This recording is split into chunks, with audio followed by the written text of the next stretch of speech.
Once Lizra and Human crested the hill, in front of them was a long, rocky peninsula which jutted out into the turquoise-green waters of Quarry.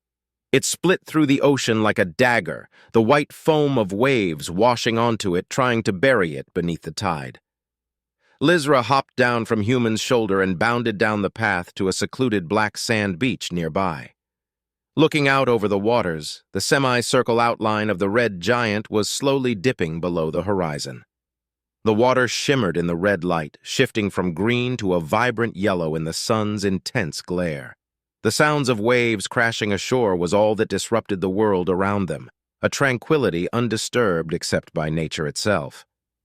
I remember you talking about a beach back at the facility and how much you wanted to go to one. So I chose this place specifically since it has the most impressive on Quarry. We should be far enough away from the town that nobody will bother us. It's empty this time of day since they don't wish to trek all the way back in the dark. Can you see fine in the dark? Well, no, not really, but Tic Tac said it wouldn't be a problem for you.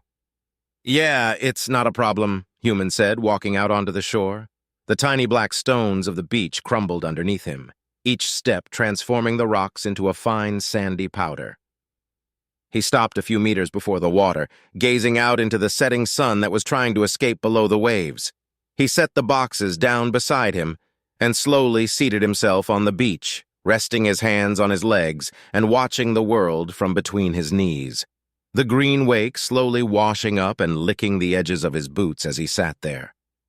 Is it everything you were expecting? Lizra asked, going over to Human and sitting atop the boxes. Even better. Thank you. The two sat patiently for a breath, taking in the ocean vista before Lizra spoke again.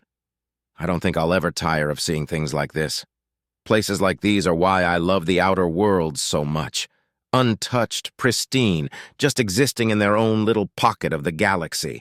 One thing we have that the core worlds don't is real, genuine nature. I know you've needed something to take your mind off, well, everything. You always seem so down and stuck in your own head.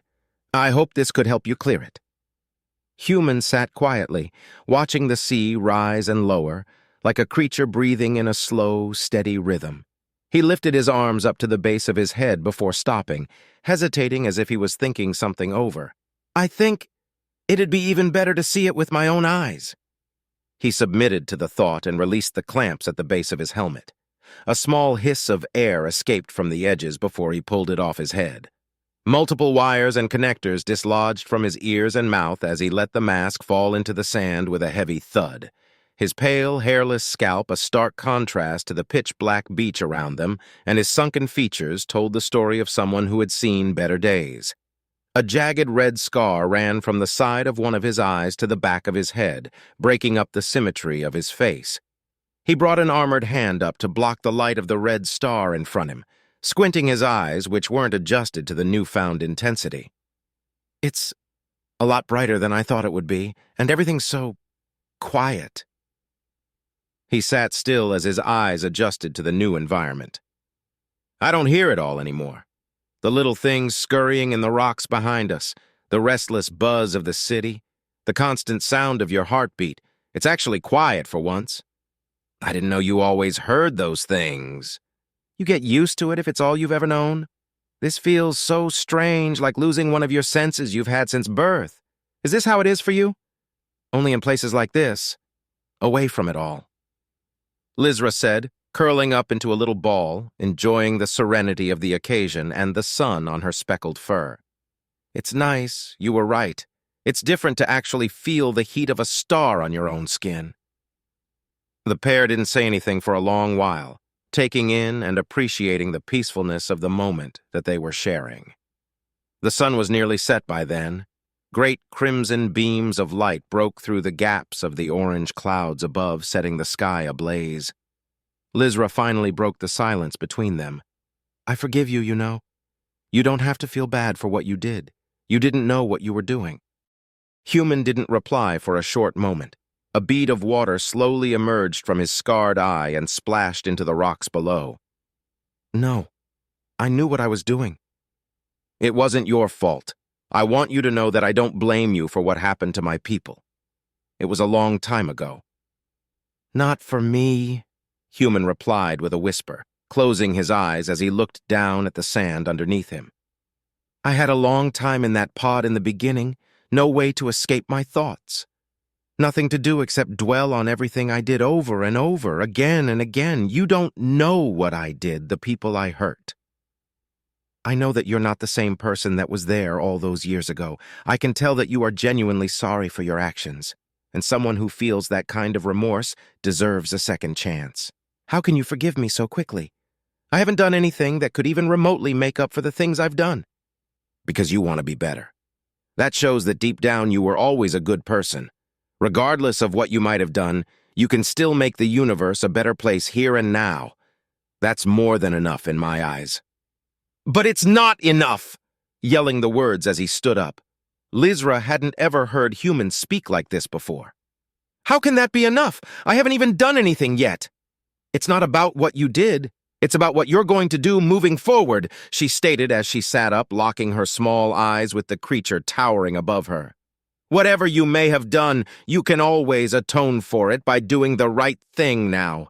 That doesn't fix anything I did, no matter what I do now. However many fucking lives I save, I can never go back and salvage the ones I ripped apart, he yelled, turning away from her, hands clenched into fists.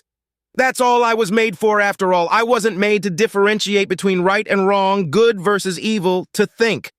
That was never supposed to be my problem. I was made just to do as I was told, and let somebody else worry about the mess. All I'm good at is destroying everyone and everything around me. Is that the kind of person that you think can be salvaged? You want to see how great of a person I've always been? Human reached over to something on his chest with trembling fingers. Nestled between the plates of armor and his bodysuit were a few small pieces of paper. He pulled them out as he turned around to the tiny Illyrian and threw them into the air over her. Lizra ducked down in fear as the photos floated to the ground around her, nearly getting caught in the breeze. That's how good of a person I was. See that happy little family in those pictures? How great and wonderful their life was? Lizra picked them up and looked down at the small collection of images in her paws. They appeared to be a personal keepsake one would have on them to remind them of their family. The first showed two of her own species at a beautiful connection ceremony, happy to spend the rest of their lives together at a beautiful mountain temple. The next was them holding a newborn child. You could see the joy in their eyes as they gazed down at it. Next, they were in a town, the father holding the little one up in the air as it smiled. There was one of two younglings playing together in a grass field while the mother ran after them, trying in vain to catch them. The last showed the family of four together. The now-grown baby from the second image lifted the father off the ground, laughing as they tried to recreate one of the earlier frames. I slaughtered them, watched them bleed out and die one by one. And what did I do the whole time? I was laughing. I was fucking enjoying another casual day at work as the little ones begged for their lives, crying, and had watched their parents be executed right in front of them. Is that something that someone who was always a good person would have done? Who are you to forgive me? What gives you any right to say that I've changed and am any different from the monster who murdered that family? I'm not someone who deserves a second chance at anything. I don't deserve anyone's forgiveness or sorrow or any of that shit. All I deserve is to be put down and forgotten about like the rest of my people. Maybe then, when we're all dead and gone, the universe would finally be a better fucking place. Human, I apologize that... Lizra tried to speak but was cut off. You apologize? For fucking what? What do you possibly have to apologize for? You weren't the one that looked them in the eye and pulled the trigger with a smile. You live in this happy little bubble where everything's so great and nobody's truly all bad, just misunderstood. Well, newsflash, Lizra, the universe isn't some magical place where the good always win and the bad guys lose. 'Cause if it were, I should have died a long time ago. Lizra looked away from the images clutched in her shaking paws, tears flooding her own eyes now. Well, excuse me for thinking that there might be some remnant of a genuine person behind that emotionless facade you put on. I tried to give you the benefit of the doubt and hope that maybe, just maybe, you're not the monster everyone wants me to think you are. But clearly, that's all you see yourself as. You may have escaped from the human ships, but if you can't escape from your own head, then what was it all for? Why even go through the trouble if you're just going to sulk around feeling sorry for yourself until the end of time? Sorry for myself? I'm not sorry for myself. I couldn't give less of a fuck about myself or how I feel. The only thing I even remotely feel sorry for is all the ones that actually deserve to be alive instead of me. Does it feel good taking that anger out on me? Do you feel better yelling at the one person who's tried to show you that there's more to the world than just anguish and sadness? I just can't wrap my mind around it. You don't know the first thing about me, and yet you sit here and tell me how I should feel? As if someone like you can even begin to comprehend what I've seen, the shit I've done. You think I'm someone deserving of kindness? Human nearly crying now, getting his words out between choked breaths. All my life, this universe has shown me nothing but malice and hate from the moment I was forced into existence. And from that day on, I've made sure everyone else felt just as awful as I have. So what have I done to earn anything better? You don't need to earn the right to feel better. You're not going to go out and do some heroic act of redemption that magically makes you feel better about everything. Lizra yelled back, getting just as emotional as Human was. You don't need to save me from the great danger of someone walking out of a store, or go back in time and rewrite the history of my people for me to forgive you. The fact that you're here now, yelling your heart out on this beach, proves beyond the shadow of a doubt that you're more than just some mindless weapon like everyone thinks you are. You have thoughts, feelings, regrets. That's why you deserve a second chance. She was panting, nearly out of breath from the way she was yelling back at him. You just have to want to do some good in this life, and maybe then people won't see you as something that needs to be feared. Maybe once people realize there's more to you than just pent-up destruction, they'll actually want to be around you. And when you wake up and see that everyone around you can care about you, might just start to feel a little bit better about yourself. Lizra spoke, putting the pictures down and wiping the tears from her eyes. Human stood motionless, glaring at his trembling fingers before falling back into the sand.